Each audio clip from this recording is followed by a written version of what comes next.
Shalom Bapak Ibu semua, saya mendapat banyak komentar yang disampaikan oleh saudara-saudara kita yang dari Islam dengan mengatakan Tuhan kok berak, Tuhan kok bisa kencing, Tuhan kok bisa lahir dari perempuan, dan lain sebagainya. Dan saya mengatakan bahwa kalau seandainya Tuhan tidak bisa berak, Tuhan tidak bisa kencing, Tuhan tidak bisa lahir dari rahim seorang perempuan, itu bukan Tuhan yang Maha Kuasa, tetapi Tuhan yang terbatas. Nah, puji Tuhan, alhamdulillah, kalau Tuhan saya adalah Tuhan yang bisa berak, Tuhan yang bisa kencing, Tuhan yang bisa lahir dari rahim perempuan, karena Dia Maha Kuasa. Karena kemahakuasaannya lah, makanya Dia bisa melakukan apa yang bisa dilakukan oleh manusia. Seandainya Tuhan tidak bisa melakukan apa yang dilakukan oleh manusia, maka Tuhan itu bukan Maha Kuasa. Jadi Bapak Ibu, kesimpulannya adalah, andai kata Tuhan tidak bisa berak, Tuhan tidak bisa kencing, Tuhan tidak bisa minum, Tuhan tidak bisa makan, Tuhan tidak punya alat kelamin, Tuhan tidak bisa dilahirkan dari rahim seorang perempuan, maka Dia bukan Tuhan yang Maha Kuasa. Inilah bedanya orang beriman dan orang kafir. Orang beriman itu jiwanya masih dalam fitrah, sehingga ketika melihat seorang manusia yang dijadikan sesembahan, jiwanya berontak, dan serta-merta mempertanyakan bagaimana seseorang yang makan, minum, buang air besar atau kecil, keluar dari vagina wanita, punya penis, berkolor, dapat dianggap Tuhan dan disembah.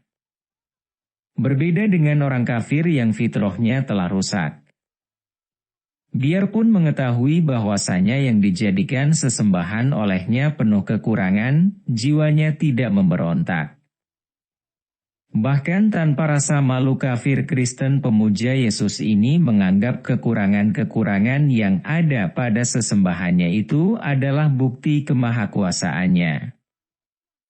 Kejahilan kafir Kristen pemuja Yesus ini melebihi kejahilan para penyembah berhala. Betapa tidak, para penyembah berhala apabila dikatakan kepada mereka bahwa berhala yang mereka sembah tidak dapat membuat sesuatu, justru berhala itu buatan orang. Para penyembah berhala itu paling-paling akan berkata bahwa mereka hanya mengikuti nenek moyang mereka saja. Sekalipun mereka tidak pernah menganggap tidak dapat membuat sesuatu, adalah bukti maha kuasanya berhala yang mereka sembah. Sekarang lihatlah Tuhan sesembahan Bani Israel, kuasa menciptakan langit dan bumi beserta isinya, kuasa mendatangkan air bah yang menenggelamkan bumi, kuasa membelah lautan dan menenggelamkan Fir'aun beserta bala tentaranya, kuasa menyelamatkan Abraham dari panasnya api, kuasa menghukum kaum Sodom, dan lain-lain. Anda bisa bayangkan, Tuhan sesembahan Bani Israel yang sedemikian rupa ternyata belum dianggap maha kuasa oleh Elias Zulkifli bila belum punya penis dan lahir dari vagina.